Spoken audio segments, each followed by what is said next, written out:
Hello and assalamu alaikum. Welcome to today's video. So today the video is about Hajj 2025, and as the Hajj season has started, people have started to travel to Saudi Arab.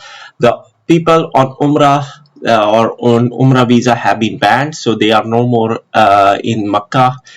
Because their entry has been banned, and only people who have got the Hajj permit for 2024, those are the ones, the lucky ones, who are in Makkah right now. So if you are traveling now or you will be traveling very soon, congratulations, and let's see some of the final tips and advices which I can give for the people who are going for Hajj this year.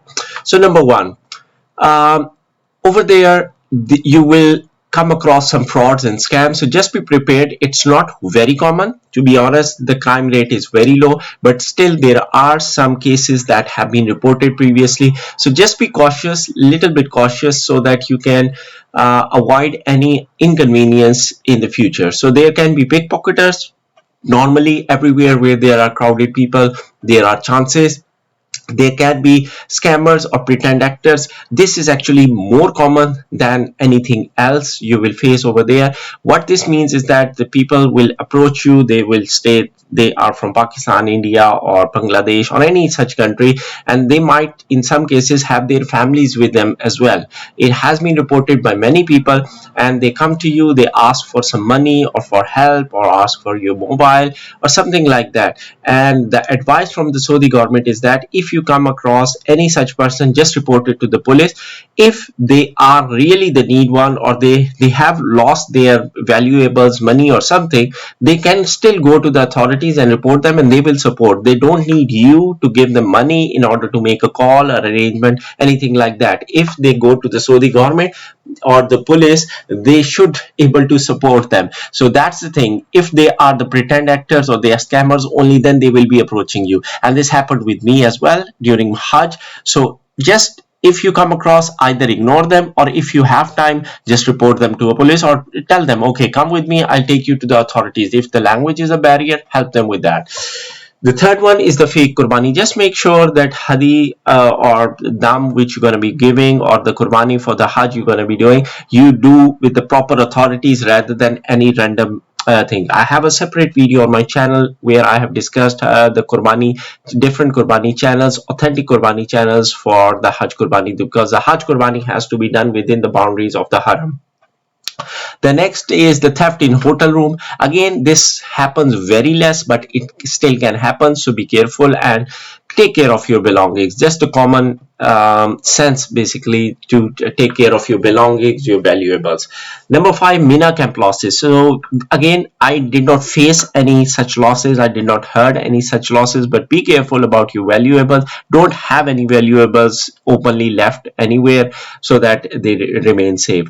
Then the next thing which can happen is that tour operators not giving facility what they committed. So in this there can be two perspectives. One is that something which they had arranged, unfortunately due to logistics, it did not happen due to anything, or maybe like the room they gave you, it had issue, but it was unforeseen, so it is not genuinely their mistake, it's just bad luck, unfortunately. But in some cases, of course, the tour operators commit something and they give you some other thing, like they commit you 5-star hotel facilities, but in actual it's a 3-star. So such thing can happen. So again, there is a channel that you can go to Saudi government, you can complain to those authorities, and also you can complain to your country own Hajj authorities as well. They have their camps, they have their numbers as well. If such thing happen, you can still report them. Then theft from luggage at airport. Again, I did not see that, but I've heard, like based on the research, that sometimes it happen, and this is not in Saudi Arabia. First of all, let me be clear, if this happened, this would be happening in your back country, wherever you're traveling from, let's say from Pakistan, India, Bangladesh. From those countries, sometimes such unfortunate incidents have been reported, that people open their bags, the airport authorities illegally opened their bags and took something out valuable. So don't keep any valuable on those bags. Keep in your wallet, in your purse, or in your handbags, let's call it. The other thing, beggars. There will be thousands of beggars all across Medina and Makkah. You will come across all of them. So you don't know which is genuine. If you need to do any sadaqah, should you be giving it to the beggars over there, or who should be? Majority of the scholars say if you have to give sadaqah, it's better to give to the people who are working in the haram, in Masjid Nabawi, or in Makkah, or in Masjidul Haram, the people who are cleaning the shelves. So give sadaqah to them. It's better because they are at least trying to earn the earnings through work, okay, rather than giving to beggars. But again, it's up to you if you think they are the genuine ones and should be given. Then fake Hajj campaigns. So again, just be careful always when you're selecting for Hajj. So already, if you are watching this video and you're going for Hajj, you have already finalized. But in case if you are planning for Hajj next year or something, always go with the Hajj company. If you're going not through Nusuk, that you try to get some reference that who has taken in your relatives or in your friends and have previous experience, so that you know that how authentic and how their facilities are. Next thing, which is very important, I can bet you will come across, that is the taxi unfair charges. It's common whenever there are any events, when there are any big mass people in anywhere in the world, the taxi driver increases their rates. So for example, if like from your hotel to go to Masjidul Haram in normal days, they would be charging like 10-20 riyal. During the Hajj days, they're going to be charging around 100 to 200 riyal, or they might be charging per head. Actually, that's what they shift to, like 50 or 100 riyal per head they charge. So be prepared for that, and do bargain with them. You need good bargaining skills. And my advice, like based on, because Arabic is not my first language, I did not understand, it was very difficult to deal with Arab drivers, and it's much easier to deal with Pakistani, Bangladeshi, or Indian drivers. What they committed, they were fulfilling. Sometimes the Arab drivers were saying something, or maybe they committed something else, and lots of things got lost in the communication, and they were dropping us at different location what they committed and asking for more money as well. And then it becomes very difficult because they are shouting at you, unfortunately, and you are trying to say that okay, we agreed on different thing, but they are not understanding your language. So these are some advices. So be prepared, first of all, mentally what you agree, and always agree in advance what you're gonna pay, whatever the driver is. And preferably, if I would be going, I'll always try to prefer Pakistani Indian driver. But that's the thing, during Hajj season it's so busy, you will never get that. It's very difficult. You can't choose the driver. It's because the taxis are used a lot. So that's why I even had 2-3 experiences with Arab drivers. All of them were bad, but that's how the thing is. So be mentally prepared. And shopping, again, for shopping, the rates will go higher because everyone is doing the shopping. So just shop around, try to find the best deals. Okay, so these are the first point to say, and these are some of the news, although they are old, but these are the actual ones. So this is from 2025, just 2005, just to say these are not the recent one. The pickpocketers and many fraud case detected. This is from Arab News in 2005. This is from 2019. Arrested 6 pickpockets, and just to give you an idea, maybe now it's much better because I did not find. And also one experience, like one person in my group actually lost his mobile and he could never found it. So it was an old uncle. I don't know if he forgot where he put the mobile, or he someone took it. So we don't know that, wallahu alam. But just be careful about your belongings. The next advice, pushing and fighting. I mentioned many times, there can be many scenarios where you're going to be pushed and you might be having fight. So for what reason? So first can be that you want to kiss the black stone in haram. So if that's the case, what my recommendation is, if it's crowded, don't do that, because if you're going to be trying to approach towards the black stone, you will be pushing other people, you will harming other people in order to do that, because it's very crowded. So don't do that. The other thing can be make dua at multazim. So many people, in order to stand near the multazim, in order to make the dua. What is multazim? Here, just beside the guard. So this is the guard in the picture. Here, this is the black stone, and you can see how people are getting squished in order to reach here. And this is the multazim area, where it is a sunnah that the Holy Prophet used to put his chest along with the Kaaba and used to make dua. So don't try to do, because many people are doing that. It will be hot, it will be warm, it will be, I know this once in a lifetime chance you might be getting for many people, but still, what I would say, that it's more necessary that you keep yourself in good condition, especially if you are doing an umrah and after that hajj is remaining. God forbid you hurt yourself, you hurt your foot or anything else, and also in order to do so you will be squishing and you will be hurting many other people. So it's not worth it. Is a great ibadah, it is a great chance, but if you ask me, I would say don't do that, don't hurt anyone. It's not that much worth. It is, Allah Tabarak Ta'ala has given you a chance to do Umrah and Hajj, so do that in the best possible manner. And there is a hadith which I quoted here, that some people ask Allah's Prophet Sallallahu Alaihi Wasallam, whose Islam is the best? Okay, who is the best Muslim? Basically, that was the question. And the Holy Prophet replied, one who avoids harming the Muslim with his tongue and hands. And believe me, once you go there, you will understand what I mean. If you have never been there, you will be hurting someone if you're going to be going to kiss the black stone or going near the Multazim area. So the next thing is to touch Kaaba. So then the other thing people try to do is, okay, touch Kaaba from any direction. Okay, not from here, but other.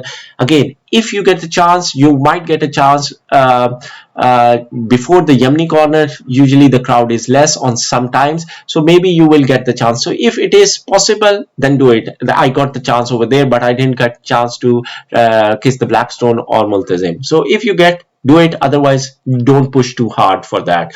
Pray in Hatim. So nowadays actually Hatim remain closed. I've not seen Hatim to be getting open for people to pray inside, because Hatim is considered the part of the Kaaba. It's basically semicircle just beside the Kaaba. But if you get the chance and it's easy, do it, otherwise don't do it. Pray in Riyazul Jannah. In Riyazul Jannah now the Saudi government has made a very good arrangement. It's based on the registration and you get slots and you can only go in the slots. But still some people try to argue with the guards and local authorities to get more time, because they hardly give 5 to 10 minutes until and unless it's a first namaz time, then you can get 1 hour as well, so if you're lucky enough.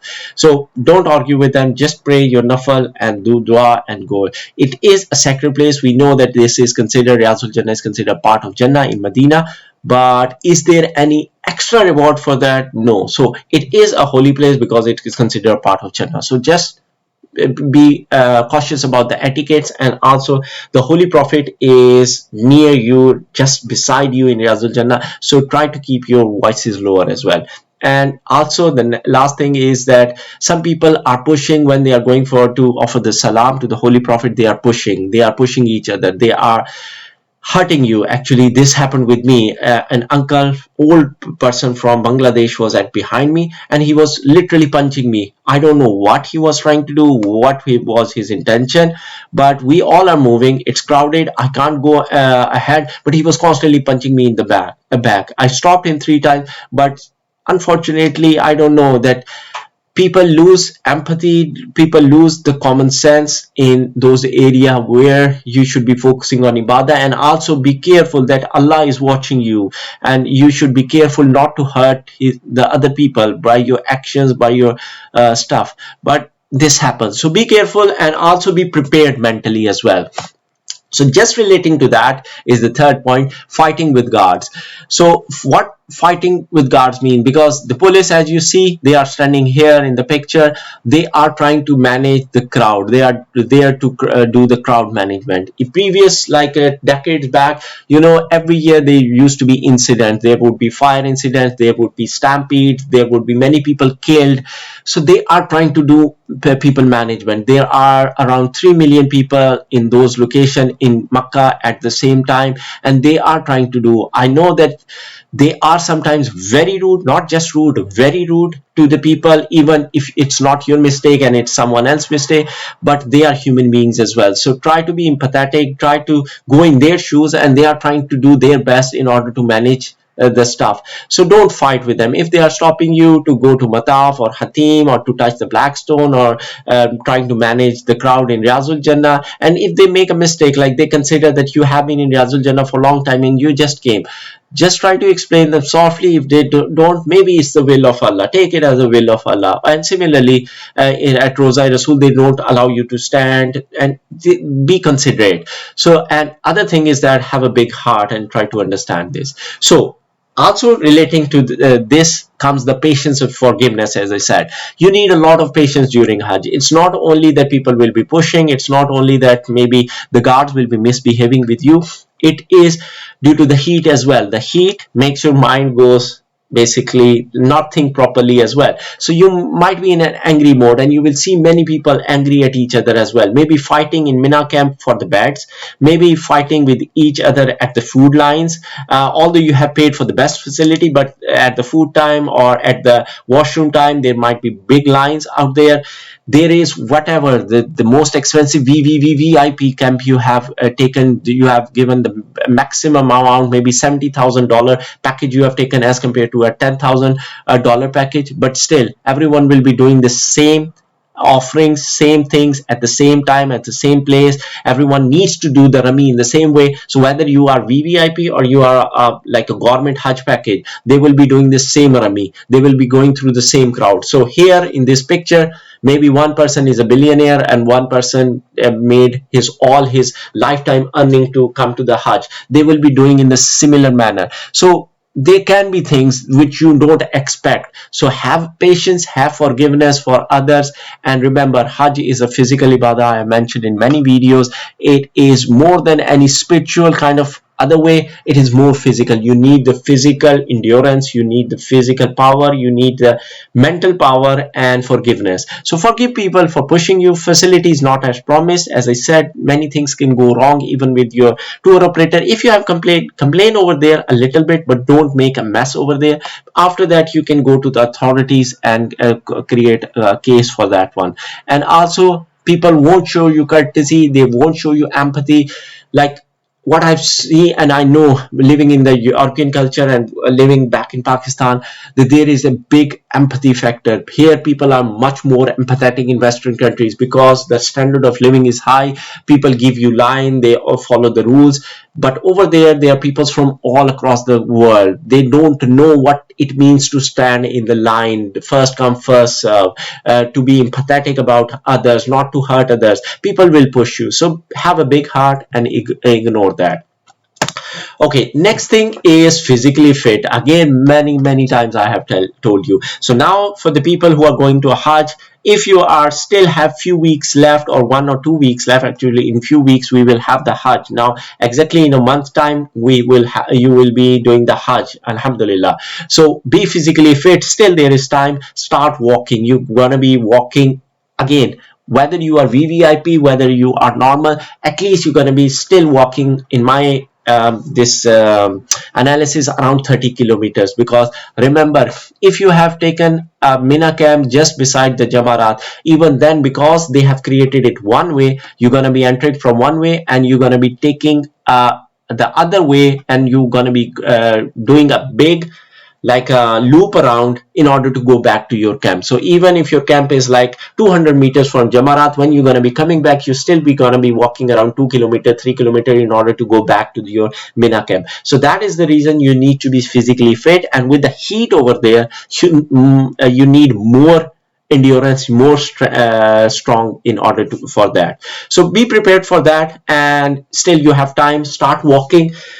Be prepared, get prepared with your shoes, with your sandals, with your slippers, which you're going to be using. Not only like the Skechers shoes or the branded shoes. Yes, do start with that, but then also try out your slippers as well, in which you're going to be doing the Hajj rituals, because in state of Ihram for male specifically, you have a restriction on the footwear. There is a separate video I have created because it depends on the scholar. Some says different sandals are permissible, but some say only the flip-flops are the most standard and commonly recognized one. So it depends on you, but have a prepare and get yourself prepared. Don't buy a new sandal or new flip-flops you never wore and go for Hajj, and then you are struggling with that. You will hurt your feet badly. So be prepared. Next thing, number 6. So females to learn about the Salah rules. So in Jamaat, basically. So Alhamdulillah, if you're going for Hajj, all the male females would already be knowing how to perform the Salah. The important thing is that some females have never performed the Salah in Jamaat.